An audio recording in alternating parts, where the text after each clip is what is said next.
അവന്റെ കൂട്ടുകാരും ഗേൾഫ്രണ്ടും ഒക്കെ അവനോട് ദേഷ്യപ്പെടുവാണ്. ഇത്രയോ നേരം നീ എവിടെയായിരുന്നു, നിന്നെ വിളിച്ചിട്ടും കിട്ടുന്നില്ല, നീ ഇതൊന്ന് വന്ന് നോക്കാൻ പറയും. അവൻ നോക്കിക്കഴിയുമ്പോൾ ആ ലോക്കോ പൈലറ്റ് മരിച്ചില്ല, അവരുടെ ഫോട്ടോയാണ് അവർ കാണിക്കുന്നത്. അവർ ചോദിക്കും എന്താടാ എന്തെങ്കിലും പ്രശ്നമുണ്ടോ എന്ന് ചോദിക്കുമ്പോൾ അയാൾ പറയും ഇതിൽ കോമൺ ആയിട്ട് കാണുന്നത് ഒരു സ്വസ്തിക് ചിഹ്നമാണ്. അത് അവൻ ബോർഡിൽ വരച്ചിട്ട് പറയും നമുക്ക് കുറച്ച് കാര്യങ്ങൾ കണ്ടുപിടിക്കേണ്ടതും. സ്വർണ്ണമായ റേഡിയോ സ്റ്റേഷന്റെ പിന്നിലെ ശബ്ദം ആരുടെയാണ് എന്നുള്ളത് നമ്മൾ കണ്ടുപിടിക്കും. അത് ഏതോ ഒരു സ്ത്രീയുടെയാണ്. അത് ആരുടെയാണ് എന്ന് കണ്ടുപിടിക്കണം. റേഡിയോ സ്റ്റേഷൻ തുടങ്ങിയ ആ വർഷം തന്നെ 6 പേര് കൊല്ലപ്പെട്ടു. അവരെന്തിനായിരിക്കും മരിച്ചത്, അവരാരൊക്കെയാണ് എന്നുള്ള കാര്യം കണ്ടുപിടിക്കും. അതുപോലെ തന്നെ ഇപ്പോൾ ഈ ലോക്കോ പൈലറ്റുമാര് മരിച്ചിട്ടുണ്ട്. അവരങ്ങനെ മരിക്കണമെങ്കിൽ അവർക്കും എന്തെങ്കിലും സ്ട്രോങ് ആയിട്ടുള്ള റീസൺ വേണം. അതെന്താണെന്ന് നമ്മൾ കണ്ടുപിടിക്കും. ഹീറോയും പറയും ഈ സ്വസ്തിക് എന്ന് പറഞ്ഞ ചിഹ്നം ഒരു പരിചിതമായ ചിഹ്നമല്ല, അത് ഒരിക്കലും ഈ യക്ഷികൾ ഉപയോഗിക്കുമോ? ഹീറോ പറയും സ്വസ്തിക് ചിഹ്നം പരിശുദ്ധമായ ചിഹ്നം തന്നെയാണ്, പക്ഷേ ഇത് ശരിക്കും സ്വസ്തിക് ചിഹ്നമല്ല. അത് വരച്ചിരിക്കുന്നത് വേറൊരു രീതിയിലാണ്. സ്വസ്തിക് വരയ്ക്കുന്ന രീതിയിലല്ല വരച്ചിരിക്കുന്നത്, പക്ഷെ കാണാൻ സ്വസ്തിക് പോലെ ഇരിക്കും എന്ന് മാത്രമേ ഉള്ളൂ. അങ്ങനെ അവർ സംസാരിച്ചുകൊണ്ടിരിക്കുമ്പോൾ തന്നെ അവര് റേഡിയോ സ്റ്റേഷനിൽ നിന്ന് കൊണ്ടുവന്ന ആ റേഡിയോ വീണ്ടും ഓണാകുന്നു. അതിൽ നിന്ന് ആ ലേഡിയുടെ സൗണ്ട് വീണ്ടും കേൾക്കാം. എന്റെ അടുത്ത് വന്ന 2 പേരുടെ കഥ ഞാൻ കഴിച്ചു, ഇന്ന് ഒരാളുടെ കഥ കൂടി കഴിയും. അടുത്ത പാട്ട് ഞാൻ വീരഭദ്രന് വേണ്ടി സമർപ്പിക്കുന്നു എന്ന് പറഞ്ഞ് ആ റേഡിയോയുടെ സൗണ്ട് അവിടെ കട്ടാവും. വീരഭദ്രൻ എന്ന് പറഞ്ഞവൻ ഭാര്യനെ കാണണം, സംസാരിക്കണം എന്നൊക്കെ പറഞ്ഞ് നമ്മുടെ കൂടെ വന്ന ആളല്ല. അവന്റെ നമ്പർ എന്തെങ്കിലും ഉണ്ടെങ്കിൽ കണ്ടുപിടിക്കാൻ പറയും. അങ്ങനെ അവന്റെ നമ്പർ തപ്പിയെടുത്ത് വിളിച്ചു കഴിയുമ്പോൾ അയാൾ ഒരു കൺസ്ട്രക്ഷൻ കമ്പനിയിലെ ജോലിക്കാരനാണ്. അവരെ വിളിച്ചു കഴിയുമ്പോൾ അവിടുന്ന് പറയും സോറി സാർ, ഇപ്പൊ അവനോട് സംസാരിക്കാൻ കഴിയില്ല, അവര് കൺസ്ട്രക്ഷൻ സൈറ്റിലാണ്, അവരെ ബന്ധപ്പെടാൻ യാതൊരു നിർവാഹവും ഇല്ല എന്ന് പറയും. അപ്പോൾ അയാളെ രക്ഷിക്കാനായിട്ട് യാതൊരു മാർഗവും ഇല്ല എന്ന് മനസ്സിലാക്കി കഴിഞ്ഞ നായകൻ ഉടനെ ബൈക്കും എടുത്ത് ആ സ്ഥലത്തേക്ക് നേരിട്ട് ചെല്ലും. അങ്ങനെ പോയിക്കൊണ്ടിരിക്കുന്ന സമയത്ത് ആ കൺസ്ട്രക്ഷൻ കമ്പനിയിൽ അയാൾ നിൽക്കുന്നതിന്റെ മേളിത്തെ നിലയിൽ നിന്ന് ആരോ കമ്പി വെച്ചിങ്ങനെ തട്ടുന്ന സൗണ്ട് കേൾക്കും. അപ്പോൾ സൂപ്പർവൈസർ പറയും ഇതാരാണ് മേളില്? എല്ലാ പണിക്കാരും താഴത്തെ നിലയിലാണ് ജോലി ചെയ്യുന്നത്, പിന്നെ ഈ മേളിൽ നീ തട്ടുന്ന സൗണ്ട് എങ്ങനെയാ കേൾക്കുന്നത്? വീരഭദ്ര, നീ ഒന്ന് പോയി നോക്കിയിട്ട് വന്നേ എന്ന് പറയും. അയാൾ മേളിൽ കയറി ചെല്ലുമ്പോൾ ആരുടെയോ ഒരു രൂപം കാണും, പക്ഷെ അയാൾ അടുത്ത് ചെല്ലുമ്പോൾ ആ രൂപം അവിടെ നിന്ന് പോവുകയും ചെയ്യും. അങ്ങനെ ചുറ്റും നോക്കുമ്പോഴാണ് ഒരു സാരിയുടെ തുമ്പ് ഇങ്ങനെ ആ ബിൽഡിങ്ങിന്റെ എഡ്ജിൽ തൂങ്ങിക്കിടക്കുന്നത് കാണുന്നത്. ഇവനത് എന്താണെന്ന് നോക്കാൻ വേണ്ടി അതിന്റെ അടുത്ത് ചെന്ന് കഴിയുമ്പോൾ പെട്ടെന്ന് ആ സാരി അവിടെ നിന്ന് ഇല്ലാതാവും. ഇപ്പോൾ അവൻ നിൽക്കുന്നത് ഒരു വലിയ നിലയുടെ മേളിലാണ്. ഒന്ന് കാലെടുത്ത് വെച്ച് കഴിഞ്ഞാൽ നേരെ താഴത്തോട്ടായിരിക്കും. വീണ്ടും ആ ചുറ്റിക വെച്ചുള്ള അടിയുടെ സൗണ്ട് കേൾക്കാം. അയാൾ നേരെ നോക്കുമ്പോൾ അയാളുടെ ഭാര്യ മേത്തെല്ലാം രക്തം ഒലിപ്പിച്ച് ഒരു വലിയ ചുറ്റിക വെച്ച് സ്വന്തം തലയിൽ അടിച്ചുകൊണ്ടിരിക്കുകയാണ്. അയാള് പേടിച്ച് നേരെ താഴത്തോട്ട് ചെന്ന് വീഴുന്നത് നായകന്റെ മുമ്പ്. അങ്ങനെ അയാളെ രക്ഷിക്കാനും നായകന് കഴിയും. അങ്ങനെ അവൻ നിലത്ത് വീണ് കിടക്കുന്ന ആ ബോഡിയിൽ നിന്ന് രക്തം ഒലിച്ചിറങ്ങുന്നത് സ്വസ്തിക് ചിഹ്നം പോലെ. നായകനാകെ പേടിച്ചു പോകും. അങ്ങനെ അവൻ പേടിച്ച് നിൽക്കുമ്പോഴാണ് ആ ഒരു പയ്യൻ പറഞ്ഞ കാര്യം അവന്റെ ഓർമ്മയിലേക്ക് വരുന്നത്. എന്തിനാണ് അവിടെ പോയത്, അവിടെ പോയവരാരും ജീവിച്ചിരിപ്പില്ല എന്നിങ്ങനെ അവൻ പറഞ്ഞ കാര്യം അവനോ. അങ്ങനെ അവന്റെ വീട് തേടി അവന്റെ അടുത്തെത്തും. ആ സമയത്ത് അവന്റെ അമ്മയും അടുത്തുണ്ട്. കൊച്ചു പറയും അമ്മേ, ഞാൻ പറഞ്ഞില്ലേ ആ റേഡിയോ സ്റ്റേഷനിൽ പോയെന്ന്, അത് ഈ ചേട്ടനാണ്. അമ്മ പറയും നിങ്ങൾ എത്ര പേര് പോയി, എന്നിട്ട് ഇപ്പൊ എത്ര പേര് ജീവിച്ചിരിപ്പുണ്ട് എന്നാണ് അവര് എടുത്ത വായിക്ക് തന്നെ ചോദിക്കും. ഞങ്ങൾ 11 പേരാ പോയത്, അതിൽ 3 പേര് ഇപ്പോൾ മരിച്ചു. നിങ്ങൾക്ക് ആ റേഡിയോ സ്റ്റേഷനെ പറ്റി എന്തെങ്കിലും അറിയാമെങ്കിൽ ദയവ് ചെയ്ത് പറയുക, ഇനി ബാക്കിയുള്ളവരെ എങ്ങനെയെങ്കിലും രക്ഷിച്ചേ മതിയാകത്തുള്ളൂ. ഇത് കേട്ട് കഴിയുമ്പോൾ അവര് ഹീറോയോട് ഒരു കഥ പറയും. കുറെ നാളുകൾക്ക് മുമ്പ് 6 പേര് ചേർന്ന് ഒരു റേഡിയോ സ്റ്റേഷൻ തുടങ്ങി. ആ റേഡിയോ സ്റ്റേഷനിലെ ആദ്യമായി റേഡിയോ ജോക്കി ആയിട്ട് വന്നേക്കുന്നത് വേദവതി എന്ന് പറഞ്ഞ പെൺകുട്ടിയാണ്. അവരുടെ ശബ്ദമാണ് ആ റേഡിയോയ്ക്ക് ജീവൻ നൽകിയത്. വളരെ ചുരുങ്ങിയ കാലം കൊണ്ട് തന്നെ സുവർണമായ റേഡിയോ സ്റ്റേഷൻ വളരെ ഫേമസ് ആയി. എല്ലാവരെയും മയക്കാനും വശീകരിക്കാനും കഴിവുള്ള ഒരു ശബ്ദത്തിനുടമയായിരുന്നു വേദവതി. എന്നാൽ ഇതൊന്നും അധികകാലം നിലനിന്നില്ല. ആ റേഡിയോ സ്റ്റേഷൻ തുടങ്ങിയ 6 പേരും വളരെ ക്രൂരമായി കൊല്ലപ്പെട്ടു. ആ കൊലപാതകത്തിന് പിന്നിൽ ആ റേഡിയോ സ്റ്റേഷനിൽ ഉണ്ടായിരുന്ന ഒരു പ്രേതമായിരുന്നു എന്നാണ് ഈ നാട്ടിലെ ജനങ്ങളെല്ലാം വിശ്വസിക്കുന്നത്. അതിനുശേഷം ആ റേഡിയോ സ്റ്റേഷന്റെ അടുത്തോടെ പോകുമ്പോഴൊക്കെയും ഒരു സ്ത്രീ ചിരിക്കുന്നതായും കരയുന്നതായും ഒക്കെ നാട്ടുകാർ കേൾക്കാൻ തുടങ്ങി. ആ റേഡിയോ സ്റ്റേഷനിൽ പോയവര് പലരും കൊല്ലപ്പെട്ടു. അങ്ങനെ ഈ സംഭവത്തിനെല്ലാം ഒരു അവസാനം വേണമെന്ന രീതിയിൽ ആ പ്രേതത്തെ തളയ്ക്കാൻ വേണ്ടിയിട്ട് ഒരു വലിയ പൂജാരി വന്നു. അങ്ങനെ അവര് മന്ത്രമൊക്കെ ചെയ്ത് ആ റേഡിയോ സ്റ്റേഷനുള്ളിൽ തന്നെ ആ പ്രേതത്തെ ആവാഹിച്ചു വെച്ചു. അതിൽ ചങ്ങലകൾ കൊണ്ടും ജപിച്ച ചരടുകൾ കൊണ്ടും കെട്ടി അതിനെ പുറത്തു കടക്കാൻ പറ്റാത്ത രീതിയിലാക്കി വെച്ചു. അതിനുശേഷം ഇതുപോലുള്ള പ്രശ്നങ്ങളൊന്നും ഉണ്ടായതായിട്ട് ഞാൻ കേട്ടിട്ടില്ല. നായകൻ ചോദിക്കും അപ്പോൾ ആ വേദവതി എന്ന് പറഞ്ഞ പെൺകുട്ടി ഇപ്പോഴും ജീവിച്ചിരിപ്പുണ്ടോ? അതിനെപ്പറ്റി അവർക്ക് അറിയില്ല എന്ന് പറയും. ശേഷം നായകൻ കുറെ അന്വേഷിച്ചു കഴിയുമ്പോൾ ആ റേഡിയോ സ്റ്റേഷൻ തുടങ്ങിയ ആ വർഷം തന്നെ ആ സ്ത്രീ സൂയിസൈഡ് ചെയ്തതായിട്ട് അവൻ കണ്ടു. വേദവതി മരിച്ച ആ വർഷം തന്നെയാണ് 6 പേരും മരിച്ചു. അതായത് റേഡിയോ സ്റ്റേഷൻ തുടങ്ങിയതും 6 പേര് കൊല്ലപ്പെട്ടതും വേദവതി സൂയിസൈഡ് ചെയ്തതും ഒരേ വർഷം തന്നെയാണ്. ചുരുക്കി പറഞ്ഞാൽ അടുത്തടുത്ത ദിവസങ്ങളിൽ. പക്ഷെ നമ്മൾ പോയ 11 പേരിൽ 3 പേരെ എന്തിനായിരിക്കും ഈ പ്രേതം കൊല്ലുന്നത്? അതിനെന്തായിരിക്കും സ്ട്രോങ് റീസൺ എന്ന് ഇവരിങ്ങനെ ആലോചിച്ചുകൊണ്ടിരിക്കുമ്പോൾ അവന് പെട്ടെന്ന് എന്തോ സ്ട്രൈക്കായിട്ട് അന്നെടുത്ത ഫുട്ടേജ് എന്തെങ്കിലും ഉണ്ടോ എന്ന് ചോദിക്കും. അങ്ങനെ വീഡിയോസ് എടുത്ത് നോക്കി കഴിയുമ്പോൾ അവന് മനസ്സിലാകും ആ മുറിക്കകത്തേക്ക്, അതായത് റേഡിയോ സ്റ്റേഷന്റെ അകത്തേക്ക് ആളുകൾ ആളുകൾ കേറിയ ഓർഡർ അനുസരിച്ചാണ് ആളുകൾ ഇപ്പോൾ കൊല്ലപ്പെട്ടുകൊണ്ടിരിക്കുന്നത്. ആദ്യം കയറിയത് ലോക്കോ പൈലറ്റുമാര്, അവര് കൊല്ലപ്പെട്ടു. അത് കഴിഞ്ഞ് കയറിയത് ഇപ്പോൾ കൺസ്ട്രക്ഷൻ വർക്കിൽ കൊല്ലപ്പെട്ട ആള്. നായകൻ പറയും, നമ്മൾ അന്ന് പോയ ബാക്കിയുള്ള എല്ലാ ആളുകളെയും പെട്ടെന്ന് തന്നെ ഇങ്ങോട്ട് വിളിച്ചോണ്ട് വരണം. മാത്രമല്ല അന്ന് അവിടുന്ന് എല്ലാവരും റേഡിയോയും എടുത്തിട്ടുണ്ട്. ആ എടുത്തിട്ടുള്ള എല്ലാ റേഡിയോയും തിരികെ കൊണ്ടുവരാനും പറയണം. അങ്ങനെ അവർ പോയി കഴിയുമ്പോഴാണ് ഇനി ആരായിരിക്കും അടുത്ത് മരിക്കാൻ പോകുന്നതെന്ന് ഹീറോ ഒന്നും കൂടി നോക്കുന്നത്. അത് കണ്ട് അവൻ ആകെ വെപ്രാളം പിടിക്കും. ഇനി അടുത്ത് മരിക്കാൻ പോകുന്നത് ആ കൊച്ചുകുട്ടിയാണ്. അവൻ അവളുടെ വീട്ടിലേക്ക് ആ മഴയത്ത് ഓടും. ഓടി അവളുടെ വീട്ടിലേക്ക് എത്തുമ്പോഴേക്കും അവളവിടെ എന്തോ കളിച്ചോണ്ടിരിക്കുകയാണ്. പെട്ടെന്ന് എന്തോ സൗണ്ട് കേട്ട് അവൾ തിരിഞ്ഞു നോക്കി കഴിയുമ്പോൾ ആ കബോർഡിലുണ്ടായിരുന്ന ബുക്കെല്ലാം ഓരോന്നായിട്ട് താഴത്തേക്ക് വീഴും. എന്നാൽ ബുക്സ് എല്ലാം എടുത്തു വെക്കാന്ന് വിചാരിച്ച് അവൾ അങ്ങോട്ട് ചെല്ലാൻ തുടങ്ങുമ്പോൾ പെട്ടെന്ന് ഫ്രിഡ്ജ് ഓണാകും. അവളുടെ വീട്ടിലാണെങ്കിൽ വേറെ ആരുമില്ല, ഒരു താത്തായും അവള് മാത്രമേ ഉള്ളൂ. താത്ത എന്ന് പറഞ്ഞാൽ വില്ലേജൻ. എന്നാൽ ഫ്രിഡ്ജിന്റെ അകത്തുനിന്നായിരിക്കും പ്രേതം വരുന്നതെന്ന് ഓർത്ത് നമ്മൾ ഇരിക്കുമ്പോൾ പുറകീന്ന് പെട്ടെന്നൊരു കൈ വന്ന് അവളുടെ വാ പൊത്തി പുറകോട്ട് വലി. ഹീറോ അവിടെ ഓടിച്ചെന്ന് മുറി തുറക്കാൻ നോക്കുമ്പോൾ മുറി തുറക്കാൻ പറ്റില്ല. അവിടെ ഗ്ലാസ് പൊട്ടിയ ഗ്യാപ്പിലൂടെ നോക്കി കഴിയുമ്പോൾ അവളിങ്ങനെ വായുവിൽ നിൽക്കുകയാണ്. ആ റേഡിയോയിലൂടെ വീണ്ടും ശബ്ദം കേൾക്കാം. ഈ കുട്ടി ഇന്നിവിടെ തൂങ്ങി മരിക്കാൻ പോവുകയാണ്, നിനക്ക് പറ്റുമെങ്കിൽ ഇവിടെ രക്ഷിക്ക് എന്നാണ് ആ ശബ്ദം. അവനൊരു കയർ അവിടുന്ന് സംഘടിപ്പിച്ച് അത് തൊട്ടടുത്ത ബിൽഡിങ്ങിൽ ലോക്ക് ചെയ്ത് അവൻ തൂങ്ങി ആടി വന്നിട്ട് ആ ജനലും തകർത്തകത്തില്ല. അതിനുശേഷം അവളെ രക്ഷിക്കും. അവൻ ചോദിക്കും, മോളെന്തെങ്കിലും കണ്ടോ? മോളെ പിടിക്കാൻ വന്ന ആ പ്രേതത്തെ മോള് കണ്ടായിരുന്നോ എന്ന് ചോദിക്കുമ്പോൾ അവളുടെ കയ്യിലുണ്ടായിരുന്ന ആ ഒരു പേഴ്സില്ലേ, ആ പേഴ്സിൽ നിന്ന് ഒരു ഫോട്ടോ എടുത്ത് അവനെ കാണിക്കും. അത് കണ്ട് അവൻ ആകെ ഞെട്ടും. എന്നിട്ട് അവളെയും കൂട്ടി ആ റേഡിയോ സ്റ്റേഷൻ അങ്ങോട്ടാണ് പോകുന്നത്. അവൻ ഫോൺ ചെയ്ത് അവന്റെ ഗേൾഫ്രണ്ടിനോട് പറയും, ഞാൻ കൂട്ടിക്കൊണ്ട് വരാൻ പറഞ്ഞിരുന്ന ആ ക്ലയന്റിനെ ഒന്നിനെയും നമ്മുടെ വീട്ടിലേക്ക് കൊണ്ടുപോകണ്ട, അവരെ എല്ലാവരെയും ആ റേഡിയോ സ്റ്റേഷനിലേക്ക് കൂട്ടിക്കൊണ്ട് വരാൻ വേണ്ടി പറയും. അങ്ങനെ ഹീറോയും കൂടി ബാക്കി 8 പേര് ആ റേഡിയോ സ്റ്റേഷനിൽ വീണ്ടും എത്തും. അവരുടെ കയ്യിൽ നിന്ന് ആ റേഡിയോ എല്ലാം വാങ്ങിച്ച് ആ റേഡിയോ സ്റ്റേഷന് മുമ്പിലിട്ട് അതെല്ലാം കത്തിക്കും. എന്നിട്ട് അവൻ പ്രേതത്തോട് ഡയറക്റ്റ് ആയിട്ട് സംസാരിച്ചുകൊണ്ടിരിക്കുകയാണ്. നീ എന്ത് വൃത്തികെട്ട പ്രേതമാണ്, ഒരു കൊച്ചു കുഞ്ഞെന്ന പരിഗണന പോലും കൊടുക്കാതെ ഈ കുട്ടിയെ നീ കൊല്ലാൻ നോക്കിയില്ലേ? ഞങ്ങൾ എന്ത് ചെയ്തിട്ടാണ് ഞങ്ങളെയെല്ലാം കൊല്ലാൻ വേണ്ടി നീ വരുന്നത്? 3 അപ്പാവികളായ മനുഷ്യരെ നീ കൊന്നു, ഇപ്പൊ ബാക്കിയുള്ളവരെയും കൊല്ലാൻ വേണ്ടി നോക്കുന്നു. നീ അങ്ങനെ വെറി പിടിച്ച് ഞങ്ങളുടെ പിന്നാലെ വരാൻ ഞങ്ങൾ എന്ത് തെറ്റാ നിന്റെ അടുത്ത് ചെയ്തത് എന്നൊക്കെ പറഞ്ഞ് ഇവൻ ഭയങ്കരമായിട്ട് ഷൗട്ട് ചെയ്യുകയാണ്. നീ ശരിക്കും ഒരു ലോക തോൽവി തന്നെ, നിന്നെപ്പോലൊരു തോൽവിനെ ഞാൻ കണ്ടിട്ട്, നീ ജീവിച്ചിരുന്നപ്പോ അപ്പൊ എത്ര വലിയ തോൽവിയായിരിക്കും എന്നിങ്ങനെ പരിഹസിച്ച് സംസാരിക്കുകയാണ്. ഒരു പെണ്ണിന്റെ ശബ്ദത്തിനുള്ളില്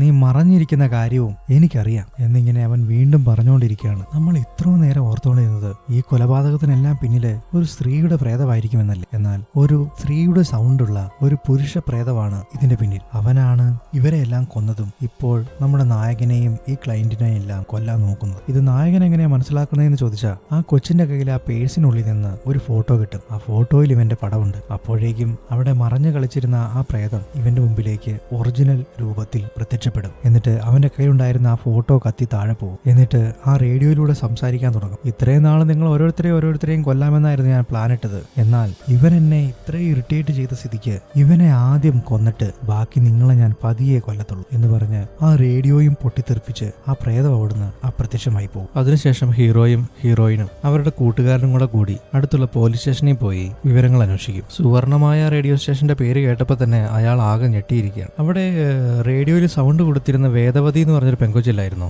അവരെന്തോ ഒരു കംപ്ലൈന്റ് വന്ന് ഇവിടെ തന്നിരുന്നു മരിക്കുന്നതിന് തൊട്ട് മുമ്പ് എന്നിങ്ങനെ അവർ സംസാരിച്ചുകൊണ്ടിരിക്കുമ്പോഴത്തേക്കും പുറത്ത് ട്രാൻസ്ഫോമർ പൊട്ടിത്തെറിക്കും. അവരാകെ പേടിക്കും. അങ്ങനെ പോലീസ് സ്റ്റേഷന്റെ കറണ്ട് മുഴുവൻ പോയതുകൊണ്ട് പോലീസുകാരെല്ലാം പുറത്ത് അതെന്താണെന്ന് അന്വേഷിക്കാൻ വേണ്ടി പോകുമ്പോൾ ഹീറോയുടെ കയ്യിലെ ടോർച്ചും എടുത്ത് ഹീറോയും അവിടെയൊക്കെ അന്വേഷിക്കുകയാണ്. അങ്ങനെ ആ ഫയല് തേടുന്നതിന്റെ ഇടയിൽ ഓഫീസിലെ ഫോൺ ബെല്ലടിക്കും. അവൻ ആരാണെന്നറിയാതെ ചെറിയൊരു ഭയത്തോടെ അതെടുത്ത് ചെവിയിൽ വെച്ച് കഴിയുമ്പോൾ അതിൽ പ്രേതം ചിരിക്കുന്ന സൗണ്ട് കേൾക്കാം. അവൻ പേടിച്ച് തിരിഞ്ഞു നോക്കുമ്പോൾ പുറകിൽ പ്രേതം നിൽക്കുന്നുണ്ട്. അവൻ ആ ജനലെല്ലാം പൊളിച്ച് നായകന്റെ അടുത്തേക്ക് ആ പ്രേതം വരും. പക്ഷേ നായകന്റെ കയ്യിലുള്ള ആ ടോർച്ചിന്റെ വെളിച്ചം അതിന്റെ മുഖത്തടിക്കുമ്പോൾ പ്രേതത്തിന് അധികം നേരം അവിടെ പിടിച്ചു നിൽക്കാൻ കഴിയില്ല. ഉടനെ അവിടുന്ന് അത് അപ്രത്യക്ഷമായി പോകും. കൂട്ടുകാരൻ വന്നിട്ട് എന്താടാ പറ്റിയെന്ന് ചോദിക്കുമ്പോൾ അവൻ പറയും, ഈ ടോർച്ചിന്റെ വെളിച്ചം ആ പ്രേതത്തെ വല്ലാതെ ഭീതിപ്പെടുന്നുണ്ട്. ഈ ടോർച്ച് നമ്മുടെ കൈവശം ഉള്ളിടത്തോളം കാലം പ്രേതം നമ്മുടെ അടുത്ത് വരുമെന്ന് പോലും നമ്മൾ പേടിക്കേണ്ട ആവശ്യമില്ല എന്നിങ്ങനെ സംസാരിച്ചുകൊണ്ടിരിക്കുമ്പോഴത്തേക്കും പോലീസ് ഉദ്യോഗസ്ഥർ കയറി വരും. ഇതാ ഞാൻ പറഞ്ഞ വേദവതിയുടെ കംപ്ലൈന്റ് ഫയൽ, ഇതിന്റെ അകത്ത് എല്ലാ ഡീറ്റെയിൽസും ഉണ്ട് എന്ന് പറഞ്ഞ് അവന്റെ കയ്യിലേക്ക് ആ കംപ്ലൈന്റ് ഫയൽ കൊടുക്കും. അങ്ങനെ അവിടുന്ന് വേദവതിയുടെ വീട്ടിൽ പോയി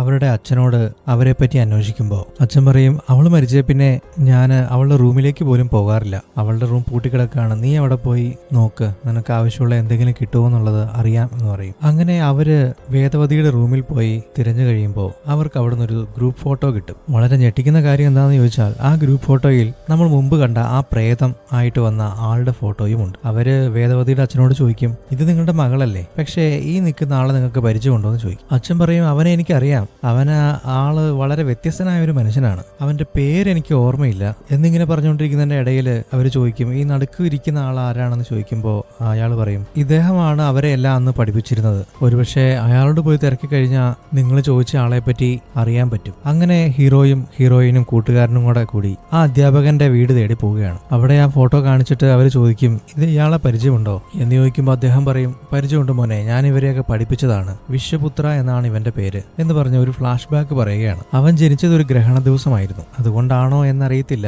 അവനൊരു വികലാംഗനായിട്ടാണ് ജനിച്ചത്. അതുകൊണ്ട് അവന്റെ അച്ഛന് അവനെ ഒട്ടും ഇഷ്ടമല്ലായിരുന്നു. എന്നാൽ അമ്മയ്ക്ക് അങ്ങനെ ആയിരുന്നില്ല. തന്റെ മകനോട് വളരെയധികം സ്നേഹമായിരുന്നു അവർക്ക്. അങ്ങനെ ഒരു ദിവസം അവൻ കളിച്ചുകൊണ്ടിരിക്കുന്നതിനിടയിൽ അച്ഛന്റെ ഷർട്ട് എടുത്തിട്ടിട്ട് അതിൽ നിന്ന് കിട്ടിയ പൈസ അമ്മയ്ക്ക് കൊടുക്കും. ഇത് കണ്ടുകൊണ്ടുവരുന്ന അച്ഛൻ അവരെ ദ്രോഹിക്കാൻ വേണ്ടി തുടങ്ങുമ്പോൾ അവൻ അച്ഛനെ അതിബലമായിട്ട് തള്ളിവിടും. അപ്പൊ ഇത് കണ്ടുകൊണ്ടുവരുന്ന അമ്മാവൻ ഇവൻ ഇത്ര ചെറുതാണെങ്കിൽ പോലും ഇവന്റെ കോപം അടക്കാൻ കഴിയുന്നില്ല. അതുകൊണ്ട് ഇവനെ ഇങ്ങനെ വിട്ടാൽ പറ്റില്ല എന്ന് വിചാരിച്ച് അവനെ അമ്മാവനാണ് ഈ അധ്യാപകന്റെ അടുത്ത് ചേർത്ത് വിടുന്നത്. അങ്ങനെ അവൻ അവിടെ പഠിച്ച് വലുതായി. അങ്ങനെ ഇരിക്കെ ഒരു ദിവസമാണ് ഗ്രാമത്തിൽ പുതുതായി സുവർണമായ റേഡിയോ സ്റ്റേഷൻ വരുന്നതിന്റെ പരസ്യം അവൻ കേൾക്കുന്നത്. നിങ്ങൾക്ക് ആർക്ക് വേണമെങ്കിലും ഈ റേഡിയോ സ്റ്റേഷനിൽ ജോക്കിയാകാം. നിങ്ങളുടെ ശബ്ദമടങ്ങുന്ന ഓഡിയോ റെക്കോർഡിംഗ് സുവർണമായ റേഡിയോ സ്റ്റേഷനിൽ ഏൽപ്പിച്ചു കഴിഞ്ഞാൽ അതിൽ നിന്ന് തിരഞ്ഞെടുക്കുന്ന ഒരാളെ ആയിരിക്കും ആ റേഡിയോ സ്റ്റേഷനിൽ റേഡിയോ ജോക്കിയായിട്ട് നിയമിക്കുന്നത്. അതൊരു പക്ഷെ നിങ്ങളിൽ ഒരാളാവാം. ആർക്ക് വേണമെങ്കിലും ഇതിൽ പങ്കെടുക്കാം. ഇത് കേട്ട് കഴിയുമ്പോൾ അവനും ആ റേഡിയോ നിലയത്തിൽ ഒരു റേഡിയോ ജോക്കിയായി ജോലി ചെയ്യാൻ ആഗ്രഹം തോന്നും. അവൻ അമ്മയുടെ അടുത്ത് പോയി പറയും. അമ്മ പറയും ഞാനും അതിനെപ്പറ്റി ആലോചിക്കുന്നേ, നീ നിന്റെ വോയിസ് റെക്കോർഡ് അവർക്ക് അയച്ചു കൊടുക്ക്. അവന് ആഗ്രഹം ഉണ്ടെങ്കിലും അവനൊരു ചമ്മലാണ്. കാരണം അവന്റെ സൗണ്ട് യഥാർത്ഥത്തിൽ ഒരു ആൺകുട്ടിയുടേതല്ല, എന്നാൽ ഒരു പെൺകുട്ടിയുടേതുമല്ല. ഒരു ആണിന്റെയും പെണ്ണിന്റെയും ഇട കലർന്ന ഒരു സൗണ്ടാണ്. അതുകൊണ്ട് അവൻ പറയും അമ്മേ ഞാൻ എങ്ങനെയാണത് ചെയ്യുന്നത്? അമ്മ പറയും നിന്റെ സൗണ്ട് ഒരു യുണീക്ക് സൗണ്ടാണ്, അതുകൊണ്ട് നീ അയച്ചു കഴിഞ്ഞാൽ ഉറപ്പായിട്ട് സെലക്ട് ആവും. അങ്ങനെ നിന്റെ ശബ്ദം ഈ ലോകം മുഴുവൻ കേട്ട് കഴിഞ്ഞാൽ അതിൽ കൂടുതൽ സന്തോഷം അമ്മയ്ക്ക് വേറെ എന്താ വേണ്ടേ? അപ്പോ അവൻ പറയും അമ്മേ എനിക്കൊരു ചമ്മലുണ്ട്, അല്ലെങ്കിൽ ഒരു മടിയുണ്ട്, എന്നാലും അമ്മയ്ക്ക് വേണ്ടി ഞാനത് ചെയ്യാം എന്ന് പറഞ്ഞ് അവൻ അവന്റെ ഓഡിയോ റെക്കോർഡ് സ്റ്റേഷനിൽ അയച്ചു കൊടുക്കും. അങ്ങനെ ഓഡിയോ സെലക്ട് ചെയ്യുന്ന ദിവസം വന്നെത്തി. അവന്റെ സൗണ്ട് കേട്ട് നോക്കുമ്പോൾ ആ റേഡിയോ സ്റ്റേഷനിലുള്ള ആളുകൾക്ക് അത് വളരെ ഇഷ്ടമാകും. അങ്ങനെ അവന്റെ ശബ്ദം തിരഞ്ഞെടുത്തതായിട്ട് റേഡിയോ മൂലം അവർ അനൗൺസ്മെന്റ് ചെയ്യുകയും ചെയ്യും. ഇത് കേട്ടതും അവന്റെ കൂട്ടുകാർക്കും ടീച്ചറിനും ഒക്കെ വളരെ സന്തോഷമാകും. അമ്മയ്ക്കാണ് ഏറ്റവും സന്തോഷം. ഇതിലൂടെ അവന്റെ ജീവിതം മാറുവാണെങ്കിൽ ഏറ്റവും സന്തോഷിക്കുന്നത് അമ്മ തന്നെയായിരിക്കും. അങ്ങനെ കുറച്ചു കാലം വളരെ സന്തോഷത്തോടു കൂടി പോയി. പെട്ടെന്നൊരു ദിവസം അവിടെ പോസ്റ്റർ കണ്ടവൻ ഞെട്ടി. കാരണം അവന്റെ കൂടെ പഠിച്ചുകൊണ്ടിരുന്ന വേദവതിയാണ് ഇനി മുതൽ റേഡിയോ ജോക്കിയായി സുവർണമായ റേഡിയോ സ്റ്റേഷൻ ഉണ്ടാവുക എന്നായിരുന്നു ആ നോട്ടീസിലുണ്ടായിരുന്നത്. അവൻ വിഷമം താങ്ങാൻ വയ്യാതെ വീട്ടിലേക്ക് ഓടും. അത് പിന്നെ ഞാൻ അവനെ ശരിക്കും കണ്ടിട്ടില്ല എന്ന് ടീച്ചർ പറയും. അന്ന് ഇതിനെല്ലാം പകരം ചോദിക്കും എന്ന് പറഞ്ഞ് അവൻ റേഡിയോ സ്റ്റേഷനിലേക്ക് പോയതാണ്. അവൻ ഇതുവരെ തിരികെ വന്നിട്ടില്ല. അവനെ അതിക്രൂരമായി കൊന്നുകളഞ്ഞു എന്നാണ് ഒരു കഥയുള്ളത്. പക്ഷെ അതിന് തെളിവുകളൊന്നും നിലവില് ഇല്ല.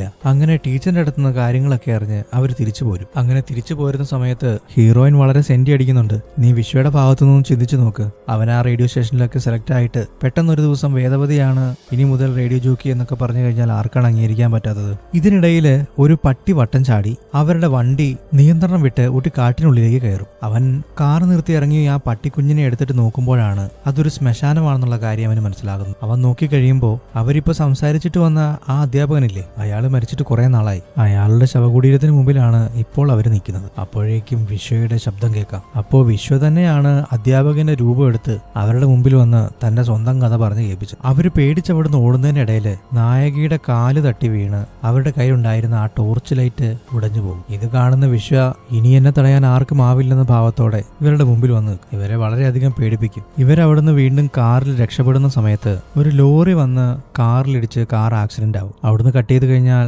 ഹീറോയിൻ ആശുപത്രി കിടക്കുകയാണ്. അരികിൽ ഹീറോയും ഇരിപ്പുണ്ട്. അവൻ പറയും നിനക്കൊന്നും സംഭവിക്കത്തില്ല, എന്റെ ജീവൻ കൊടുത്തിട്ടാണെങ്കിലും നിന്നെ ഞാൻ രക്ഷിക്കും എന്ന് പറഞ്ഞിട്ട് അവൻ പുറത്ത് വന്ന് കൂട്ടുകാരനെ കൂടെ സംസാരിച്ചുകൊണ്ടിരിക്കുമ്പോൾ കൂട്ടുകാരൻ പറയും എടാ നമ്മള് ആ റേഡിയോ സ്റ്റേഷനിൽ കയറിയ പിന്നെ ഒരു ഗ്യാപ്പ് വിടാതെ ആ പ്രേതം നമുക്കിട്ട് പണി തന്നുകൊണ്ടിരിക്കുകയാണല്ലോ, ഇതിനൊരു അവസാനം കണ്ടെത്തിയേ പറ്റത്തുള്ളൂ. ഇവരിങ്ങനെ പുറത്ത് സംസാരിച്ചുകൊണ്ടിരിക്കുമ്പോൾ അകത്ത് പ്രേതം ഹീറോയിന്റെ അടുത്ത് വന്നിട്ട് പറയും ഞാൻ അവനെ ആദ്യം കൊല്ലാൻ നോക്കി, നടന്നില്ല. രണ്ടാമത് കാർ ആക്സിഡന്റ് ആക്കി കൊല്ലാൻ നോക്കി, അതും നടന്നില്ല. അതെന്നാ കാരണം എന്നറിയാവോ? അവന്റെ കയ്യില് രാമന്റെ പാദത്തിൽ വെച്ച് പൂജിച്ച ഒരു വളയുണ്ട്. ആ വളയുള്ളതുകൊണ്ട് എനിക്ക് അവന്റെ അടുത്ത് പോലും വരാൻ പറ്റുന്നില്ല. അതുകൊണ്ട് നിനക്ക് എന്നോടൊരു സോഫ്റ്റ് കോർണർ ഉള്ളതുകൊണ്ട് നിന്റെ ശരീരത്തിൽ കയറി നിന്നിലൂടെ ഞാൻ അവനെ കൊല്ലും എന്ന് പറയും. അങ്ങനെ പ്രേതം ഈ ഹീറോയിന്റെ മേത്തേക്ക് കയറുകയാണ്. പെട്ടെന്ന് അവിടെയുള്ള സ്പീക്കറിലൂടെയെല്ലാം ആ പ്രേതത്തിന്റെ ശബ്ദം കേൾക്കാം. അവൻ അകത്ത് ചെന്ന് കഴിയുമ്പോൾ പ്രേതത്തെ കാണാനില്ല. ഒന്നുകൂടി ശ്രദ്ധിച്ച് അവിടെയെല്ലാം നോക്കുമ്പോൾ ഒരു ഷോളിൽ മറഞ്ഞു നിൽക്കുന്നതായിട്ട് കാണാം. അവൻ അടുത്ത് ചെന്ന് നോക്കുമ്പോൾ അവിടെ നായികയില്ല. പെട്ടെന്നാണ് അവന്റെ പുറകില് അവനെ കൊല്ലാനായി കത്തിയുമായിട്ട് വായുവിൽ പറന്നു നിൽക്കുന്ന നായികനെ അവൻ കാണുന്നു. അപ്പൊ അവന് മനസ്സിലാവും പ്രേതം ഇവളുടെ മേത്ത് കയറിയിട്ടുണ്ടെന്ന്. അങ്ങനെ അവനെ കൊല്ലാനായിട്ട് അവൾ വന്നു കഴിയുമ്പോൾ മയക്കുമരുന്ന് കുത്തിവെച്ച് അവളെ ബോധം കെടുത്തു. അങ്ങനെ തൽക്കാലത്തേക്ക് അവളിലൂടെ പ്രേതത്തിനൊന്നും ചെയ്യാൻ കഴിയില്ല. അങ്ങനെ ഹീറോ ഹോസ്പിറ്റലിൽ നിൽക്കുന്ന സമയത്താണ് അതിലെ ഓക്സിജൻ സിലിണ്ടർ കൊണ്ടുപോകുന്ന കാണുന്നത്. ആ സിലിണ്ടർ കാണുമ്പോൾ ആ റേഡിയോ സ്റ്റേഷനിൽ കൂടിക്കിടന്നിരുന്ന കുറെ സിലിണ്ടറുകളുടെ കാര്യം അവൻ ഓർമ്മ വരും. അവൻ കൂട്ടുകാരനെ ആശുപത്രിയിൽ ഏൽപ്പിച്ചിട്ട് അവൻ പുറത്തേക്ക് പോകും. ആ റേഡിയോ സ്റ്റേഷനിൽ കണ്ട ആ സിലിണ്ടറിലുള്ള പേര് വെച്ച് അതിന്റെ അഡ്രസ്സും അതിന്റെ മുതലാളിനെയും ഇവൻ കണ്ടെത്തും. സുരേന്ദ്രൻ എന്നാണ് അയാളുടെ പേര്. അവൻ ആ ലബോറട്ടറിയിൽ ചെന്ന് വിവരങ്ങൾ അന്വേഷിക്കുന്നുണ്ടെങ്കിലും ആരും സുരേന്ദ്രനെ പറ്റി ഒരു കാര്യവും സംസാരിക്കുന്നില്ല. അപ്പോൾ തന്നെ ഒരു ദുരൂഹത മുടക്കുന്നില്ലേ? ആരും ഒന്നും പറയാത്തതുകൊണ്ട് അവൻ ദേഷ്യപ്പെട്ട് ഒരു സിലിണ്ടർ പൊട്ടിക്കും. അതിൽ നിന്ന് ഗ്യാസ് പുറത്തേക്ക് അതിശക്തമായി വരുന്ന കണ്ട് സുരേന്ദ്രൻ പുറത്തു വരും. സുരേന്ദ്രൻ അല്ല കേട്ടോ, സുരേന്ദ്രാണ്. തെലുങ്ക് മൂവിയാണല്ലോ. അപ്പൊ അയാൾ പുറത്തു വന്നിട്ട് ഇവനോട് ചോദിക്കും, നീ എന്തേ കാണിച്ചതെന്നറിയാമോ? ആ ഗ്യാസ് എല്ലാം പുറത്തു വന്നു കഴിഞ്ഞാൽ ഇവിടെ ഒരു മനുഷ്യൻ പോലും ഉണ്ടാവില്ല, എല്ലാരും തട്ടിപ്പോവും, നിനക്കെന്താ പ്രാന്താണോ എന്ന് ചോദിക്കും. അപ്പൊ അവൻ പറയും, ഇത്രയ്ക്കും വിഷവാതകമാണ് ഇതിനുള്ളിൽ ഇരിക്കുന്നതെങ്കിൽ ഇതെങ്ങനെയാണ് സുവർണമായ റേഡിയോ സ്റ്റേഷനിൽ വന്നത്? അതും 10-12 സിലിണ്ടർ. സുവർണമായ എന്നുള്ള പേര് കേൾക്കുമ്പോൾ തന്നെ സുരേന്ദ്രൻ ഞെട്ടാണ്. അവൻ ചോദിക്കും, നിനക്ക് എന്താ വേണ്ടത്? നീ എന്തിനാ ഇവിടെ വന്നേ? അവൻ പറയും, എനിക്ക് മറുപടി വേണം. ഞാൻ ചോദിക്കുന്ന എല്ലാ ഉത്തരങ്ങൾക്കുള്ള മറുപടി. ഈ സിലിണ്ടറുകൾ എന്തിനാണ് അവിടെ വന്നത് എന്നൊക്കെ അവൻ ചോദിക്കുമ്പോൾ ആളുകളെ വിട്ട് അവനെ അടിക്കാൻ നോക്കുകയാണ്. ഹീറോ അവരെ എല്ലാം അടിച്ചൊതുക്കിയിട്ട് നേരെ സുരേന്ദ്രന്റെ കോളറിന് പിടിച്ച് ആ ഗ്യാസിന് മുമ്പിൽ കൊണ്ടു നിർത്തും. എന്നിട്ട് പറയും, സത്യം പറഞ്ഞോ, ഇല്ലെങ്കിൽ നീയും ഞാനും ഒരുമിച്ച് ഇവിടെ കിടന്ന് ചാകും. അത് വേണോ സത്യം പറയുന്നു? എന്താണെന്ന് നീ തന്നെ തീരുമാനിച്ചോളാൻ പറയും. അപ്പോ സുരേന്ദ്രൻ പറയും, ഞാൻ സത്യം പറയാം. അങ്ങനെ ഒരു ഫ്ലാഷ് ബാക്ക് വീണ്ടും കാണിക്കുകയാണ്. സുവർണമായ റേഡിയോ സ്റ്റേഷൻ സ്റ്റാർട്ട് ചെയ്തിൽ അതിലെ പാർട്ണർമാരിൽ പ്രധാനപ്പെട്ട ഒരാളുടെ ചേട്ടനാണ് സുരേന്ദ്രൻ. ഈ പാർട്ണർ വേദവതിയായിട്ട് പ്രണയത്തിലാണ്. അതുകൊണ്ടാണ് വേദവതിയെ അവിടുത്തെ റേഡിയോ ജോക്കിയായി നിയമിക്കുന്നത്. റേഡിയോ സ്റ്റേഷനിൽ നിന്ന് വിശ്വാവയെ മാറ്റി വേദവതിയാക്കിയതിന്റെ ചോദിക്കാൻ വേണ്ടി ചെല്ലുമ്പോൾ വേദവതി ആ റേഡിയോ സ്റ്റേഷനിലുണ്ട്. അവളെ ഉപദ്രവിക്കുകയും എന്റെ വോയിസിനേക്കാൾ നല്ല വോയിസ് അല്ലേടി നിന്റെ എന്നൊക്കെ പറഞ്ഞ് അവളുടെ ഡ്രസ്സെല്ലാം അഴിച്ച് അവളെ തെരുവിലൂടെ നഗ്നയായി അവൻ ഓടിക്കും. എന്നിട്ട് അവളുടെ ഡ്രസ്സെല്ലാം വിശ്വവിട്ട് അവരുടെ മുമ്പിലേക്ക് ചെന്ന് നിൽക്കും. അപ്പോൾ അവൻ വരുന്നുണ്ട്. അവൻ വന്നിട്ട് ചോദിക്കും, ഇത് വേദവതിയുടെ ഡ്രസ്സല്ലേ, ഇതെങ്ങനെ നീ ഇട്ടേക്കണേ? അപ്പൊ അവക്ക് എന്ത് പറ്റി എന്ന് ചോദിക്കുമ്പോൾ അവൻ പറയും, വേദവതി ഇപ്പൊ തുണിയില്ലാതെ റോട്ടിലൂടെ ഓടുന്നുണ്ടാവും എന്ന് പറയും. ഇതിന് ദേഷ്യം കയറി അവരെല്ലാരും കൂടി വിശ്വയെ ഉപദ്രവിക്കും. പക്ഷേ വിശ്വ വികലാംഗനാണെങ്കിലും ഇവരെക്കാളെല്ലാം ബലമുണ്ട് അവന്. അവൻ തിരിച്ച് ഇവരെ എല്ലാം അടിക്കും. ഇതേസമയം പൂർണ്ണ നഗ്നയായി തിരികെ വീട്ടിലെത്തുന്ന വേദവതി അപമാനം താങ്ങാൻ കഴിയാതെ അവൾ ആത്മഹത്യ ചെയ്യും. ഇത് സഹിക്കാൻ പറ്റാതെയാണ് അവരിവനെ ഒരു ചെയറിൽ കെട്ടി ബേസ്മെന്റിൽ കൊണ്ടുപോയിട്ട് ഇവൻ കണ്ണടയ്ക്കുകയോ ഉറങ്ങുകയോ ചെയ്യാതിരിക്കാൻ വേണ്ടിയിട്ട് ഒരു ലൈറ്റ് ഇവന്റെ മുഖത്തിന് നേരെ സെറ്റ് ചെയ്ത് വെച്ച് അവന്റെ ചേട്ടന്റെ ലാബിൽ നിന്ന് ആ വിഷവാതകത്തിന്റെ സിലിണ്ടറുകളെല്ലാം എടുത്തുകൊണ്ടുവന്ന് അവിടെ ആ സിലിണ്ടറും തുറന്നു വിട്ട് അവനെ അതിക്രൂരമായിട്ട് കൊല്ലും. തന്റെ കാമുകീനെ വേദനിപ്പിച്ചതിനും അവൾ ആത്മഹത്യ ചെയ്തതിനും ഒക്കെ പകരമായിട്ട് അവരെല്ലാം കൂടിയാണ് വിശ്വയെ കൊല്ലുന്നത്. അങ്ങനെ അവന്റെ ശരീരം അവിടെ നിന്ന് പുറത്തു കൊണ്ടുപോയി ഏതോ ഒരു റെയിൽവേ പാളത്തിൽ കൊണ്ടുപോയി മറവ് ചെയ്യുകയും അത് കഴിഞ്ഞ് അവർ തിരിച്ചു വന്നിരിക്കുമ്പോഴാണ് പ്രേതമായിട്ട് വന്ന്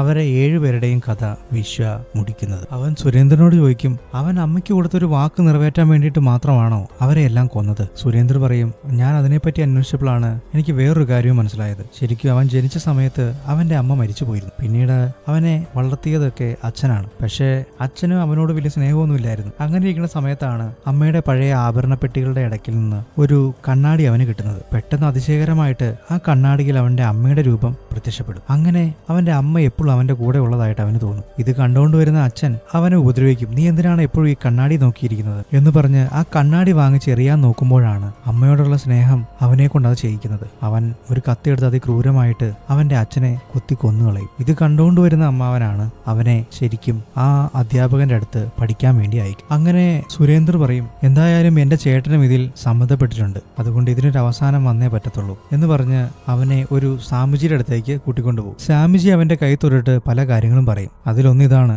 നിങ്ങൾ അന്ന് ആ റേഡിയോ സ്റ്റേഷനിൽ കയറിയ ദിവസം എന്താണ് സംഭവിച്ചതെന്ന് അറിയാമോ? പ്രേതത്തെ അവിടുന്ന് ഒഴിപ്പിച്ച് റേഡിയോ സ്റ്റേഷൻ പൂട്ടിക്കഴിഞ്ഞ് ഈ പ്രേതം പലപ്പോഴായിട്ട് ആ റേഡിയോ സ്റ്റേഷനുള്ളിൽ കടന്ന് ആ കണ്ണാടി എടുക്കാൻ വേണ്ടി ശ്രമിച്ചിരുന്നു. എന്നാൽ ആ കണ്ണാടി എടുക്കാൻ വേണ്ടി അതിന് കഴിഞ്ഞില്ല. അങ്ങനെ ഇരിക്കുന്ന ഒരു ദിവസമാണ് നിങ്ങൾ ചെന്ന് ആ വാതില് എല്ലാ ബന്ധനങ്ങളെയും ഭേദിച്ച് നിങ്ങൾ അകത്ത് കിടക്കുന്നു. അങ്ങനെ അകത്ത് കിടന്ന നിങ്ങളോടൊപ്പം ആ പ്രേതവും വന്നു. പക്ഷെ ആ കണ്ണാടി അവിടെയെല്ലാം തേടുന്നതിനിടയിൽ പ്രേതത്തിന് ആ കണ്ണാടി കിട്ടുന്നതിന് മുമ്പ് നായികയ്ക്കാണ് ആ കണ്ണാടി കിട്ടുന്നത്. പക്ഷെ അത് അതിലെല്ലാം പ്രാണി ആയതുകൊണ്ട് അവൾ അത് പേടിച്ച് താഴെയിടും. പ്രാണികളെല്ലാം ചവിട്ടി കൊല്ലുന്നതിനിടയിൽ ആ കണ്ണാടി ഉടയും. നായകൻ വന്നിട്ട് ഇത്രയും കാര്യങ്ങളൊക്കെ ഇവിടെ ഉണ്ടായിട്ട് നിങ്ങളൊരു കണ്ണാടി നോക്കിയിരിക്കുകയാണോ എന്ന് ചോദിച്ച് അവൻ ആ കണ്ണാടി വലിച്ചെറിയും. അങ്ങനെ അവരെല്ലാരും കൂടെ ചേർന്നാണ് ആ കണ്ണാടി നശിപ്പിക്കുന്നത്. ഇത് വിശ്വയുടെ ഭാഷയെ പറയുവാണെങ്കിൽ അവന്റെ അമ്മേനെ ഇവരെല്ലാം ചേർന്ന് കൊന്നതായിട്ടാണ് അവന് ഫീൽ ആകുന്നത്. അതിന്റെ പേരിലാണ് ഇവരെ ഓരോരുത്തരെയും തേടി ചെന്ന് അവൻ കൊന്നുകൊണ്ടിരിക്കുന്നത്. ശരി സാമി, അതൊക്കെ ശരി തന്നെ. പക്ഷെ എങ്ങനെ ഇതിൽ നിന്ന് രക്ഷപ്പെടാൻ പറ്റും? സാമി അവരെ കൂട്ടിക്കൊണ്ടുപോയി ക്ലാസ് എടുക്കുകയാണ്. മനുഷ്യന്റെ ആത്മാവ് ശാന്തി കിട്ടണമെങ്കിൽ 3 കാര്യങ്ങൾ നടക്കണം: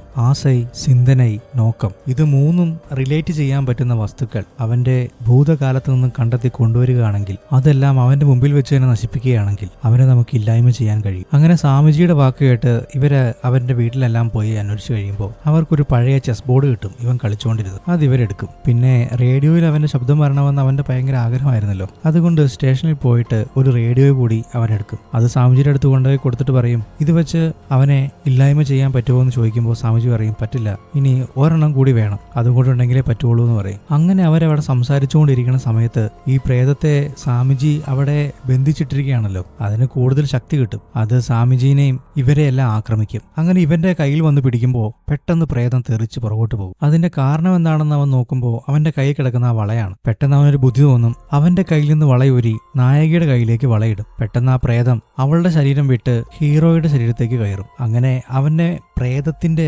ലോകത്തേക്ക് കൂട്ടിക്കൊണ്ടു പോവുകയാണ്. അവിടെ വെച്ച് അവന്റെ രൂപത്തിൽ തന്നെ അവനോട് സംസാരിക്കുകയും അവന്റെ ഉള്ളിൽ ഒരു കുറ്റബോധം ഉണ്ടാക്കാൻ വേണ്ടി നോക്കുകയും ചെയ്യാണ്. അങ്ങനെ അവരുടെ ലോകത്ത് നടക്കുന്ന പിടിവലിയുടെ ഇടയ്ക്കാണ് അവന്റെ കയ്യിൽ അപ്രത്യക്ഷിതമായിട്ട് അവന്റെ കഴുത്തിൽ കിടക്കുന്ന ഏലസ് അവന്റെ കയ്യിൽ പെടുന്നു. അപ്പൊ അവന് മനസ്സിലാകും 3ാമത്തെ വസ്തു ഈ ഏലസ് ആണ്. അവൻ പെട്ടെന്ന് പൂർവ്വസ്ഥിതിയിലേക്ക് അവന്റെ ബോധാവസ്ഥയിലേക്ക് വരാൻ ശ്രമിച്ചിട്ട് അങ്ങനെ വന്ന് ഇവൻ നായകിയോട് പറയും, ഇനി നമ്മൾ കണ്ടെത്തേണ്ടത് ഏലസ് ആണ്, അത് എത്രയും പെട്ടെന്ന് പോയി കണ്ടെത്താൻ പറയും. അങ്ങനെ പ്രേതം ഇവനെ കൊണ്ട് തന്നെ ഇവനെ കൊല്ലാൻ നോക്കുകയാണ്. അതായത് കണ്ണാടിയുടെ ചില്ലൊക്കെ ഒടിച്ച് അവന്റെ ശരീരത്തിൽ തന്നെ അവൻ മുറിവേൽപ്പിക്കുകയാണ്. അപ്പോഴേക്കും നായകി അവന്റെ പഴയ വീടെല്ലാം പോയി തപ്പി കണ്ടുപിടിച്ച് അവിടുന്ന് ആ ഏലസ് കണ്ടുപിടിച്ച് കൊണ്ടുവരും. അങ്ങനെ ആ ഏലസും കൂടെ ആ തീകുണ്ടത്തിലേക്കിട്ട് ദഹിപ്പിച്ച് കളയുന്നതോടെ ആ പ്രേതം അവിടുന്ന് ഇല്ലായ്മയായി പോവുകയാണ്. പിന്നീട് സ്വാമിജിയുടെ കൺട്രോളിലാക്കും ആ പ്രേതത്തെ. ഇതെല്ലാം കഴിഞ്ഞ് കുറെ നാൾ കഴിഞ്ഞ് അവരിങ്ങനെ ഔട്ടിങ്ങിന് പോകുമ്പോൾ നായിക പറയുന്നുണ്ട്, ഒരു വലിയ യുദ്ധം ഒഴിഞ്ഞ പോലെ തോന്നുന്നുണ്ട്, ഇപ്പൊ ഒരു സമാധാനമായില്ലേ എന്ന് പറയുമ്പോൾ നായകൻ പറയും, എനിക്ക് പക്ഷെ അങ്ങനെ തോന്നുന്നില്ല. കാരണം ഒരമ്മ ഒരു മകനെ ഇത്രയും ക്രൂരനായിട്ട് വളർത്തില്ല. അതുകൊണ്ട് അവനെ വളർത്തിയത് ആ കണ്ണാടി കാണുന്നത് അവന്റെ അമ്മ തന്നെയാണോ എന്ന് എനിക്ക് സംശയമുണ്ട്. അങ്ങനെ പറയുമ്പോഴാണ് ആ ഫ്ലാഷ് ബാക്ക് കാണിക്കുന്നത്. അതിൽ അവന്റെ കണ്ണാടിയിൽ കൂടെ അവൻ കാണുന്നതും അവന്റെ അടുത്ത് നിൽക്കുന്നതും അവന്റെ അമ്മയല്ല, മറ്റൊരു പ്രേതമാണ്. ഓക്കെ, അപ്പൊ പടം കഴിഞ്ഞു. ബോറടിപ്പിച്ചെങ്കിൽ വളരെ സോറി. ഇൻട്രസ്റ്റിംഗ് ആയി കഥ പറയാൻ ശ്രമിക്കാം. പുതിയൊരു കഥയുമായി വരാം. ബൈ.